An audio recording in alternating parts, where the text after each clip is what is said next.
Britain's MPs charge VPNs to expenses as minister urges caution. I'm going to read into this more from Politico, you guys.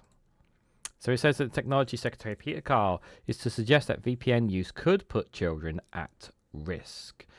And I believe that children are going to be at risk in some way, shape, or form. Now, the Online Safety Act, definitely, we've spoken at length about it, but I want to focus particularly here on the hypocrisy here. In particular here, because the Technology Secretary here, he pleaded, there was a video out, I believe it was with Good Morning with ITV, where he essentially pleaded with people not to use the VPN, to discourage people from using VPNs. But the government would not ban VPNs, at least at the time of this recording of this video. They could very much change their position on that. But they're essentially saying, please don't please don't use VPNs, guys. Please don't use them. Basically trying everything they can to discourage people from using them.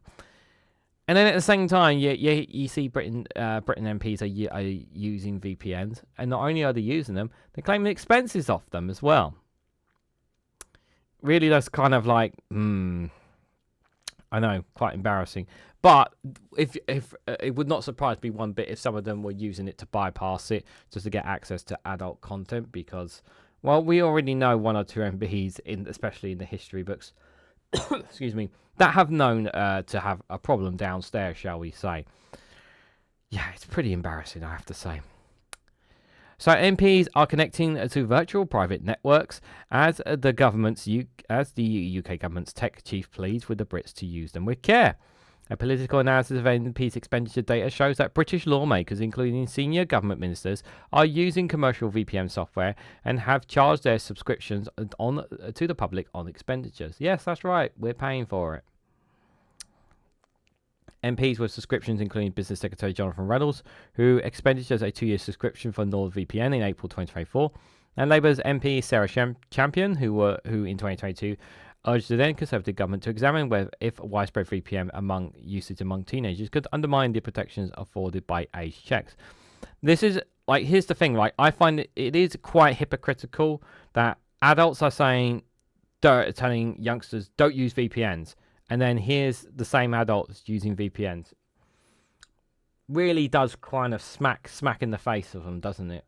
I'm just saying, you know. So the government currently has no plans to ban VPNs, which create a secure encrypted connection over the internet, but it's closely monitored how young people use them. It's not surprising that lawmakers use VPNs, given that they handle highly sensitive information daily, from confidential government documents to private consultant communications, and often connect to unsecure networks when traveling or working remotely, said NordVPN Chief Technology Officer Majoran Bedris. I know I'm butchering the name and I apologize. VPNs can protect this data from potentially inception by malicious actors or foreign state-sponsored surveillance, making it harder for these groups to track officials' whereabouts, he said. For the public too, VPNs should be seen as a standard online security measure, very much like encrypted communications and secure passwords, said Dave Peterson, General Manager of Proton VPN. But as VPN downloads skyrocket in the UK this week after platforms implemented age check to comply with the executive new duties under the Online Safety Act, Technology Secretary Peter Carl appears to suggest that they put the children's use at risk. For everyone who's going out there thinking of using VPNs, let me just say to you directly: verify your age, keep the children safe from our country. So let's just not try to find a way around, he told the BBC. This was literally him. This was literally him begging, basically. Here, this was literally him begging. Banning VPNs is not on the card, he added. I just want to urge caution in how people are using them.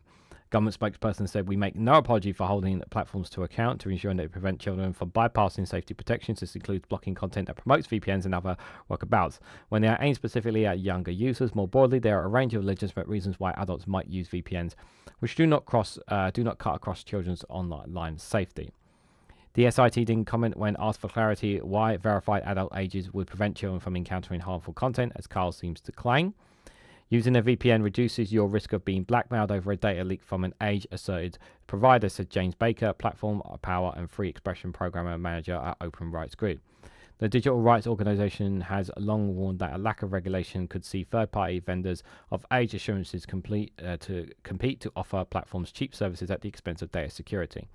It's no wonder members of the public are turning to VPNs. Age assurance has been done badly and there is no trust to hand some providers their details, Baker added.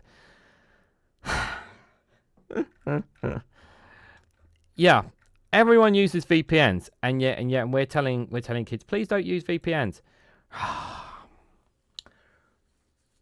Yeah, the Online Safety Act is broken. It definitely needs amending. I'm not completely in the position of yes, to scrap it completely outright. I do think there are some good things in it, but I do think there needs to be serious amendments. It needs to be prioritised when the government returns to Parliament, when it comes around. But here, if you're a youngster and whatnot, and you've been blocked access thanks to the Online Safety Act, and now you're hearing the technology secretary, if you're hearing politicians basically saying, please don't use VPNs, and then these are the same politicians who are using VPNs for their own benefits. Oh, no, only big boys can use them. It's just like it really does kind of smack in the face of kids. And here's the thing, like it's not a case that every single child is going to use it to access adult content as well. They may find there's other, we're talking about harmful content they could potentially access as well through it. And I hope not. I have said that one of the things that will definitely, there has to be, for me, the communication has to come from the parents. The communication has to come from the schools, and there needs to be clear communications and guidance from the government. It needs to be, if you want to make sure that children are protected from online safety, from harmful content, it has to be a cooperation, working relationship between the parents, between the schools, and the government. It has to be done in that way. They need to be taught in school about the rights and wrongs of online safety. They need to be shown, and there needs to be courses. It needs to be mandatory. There needs to be mandatory breakdown courses about understanding online and harmful content and how it can hurt people. Kids need to understand this. They need to be taught this so that they know this. And parents need to play the role of making sure that their children are as protected as possible, and minimizing and controlling the amount of time they spend on social media as well. And I think that plays a role too. But how do you guys feel about Britain's MPs who are charging VPNs to expenses at the same time when you have a technology secretary basically telling kids not to use VPNs? Let me know your thoughts and more on all of this down in the comments section below. Now, if you found this video interesting, please hit that like button, share this across social media, subscribe if you haven't already. Do check out Rumble and Patreon down below as well. There's exclusive content on those platforms as well. And if you want to financially support me and the work that I do here, you can do so by becoming a YouTube member for as little as 99p. So thank you all so much for watching, and I hope to catch you all very, very soon.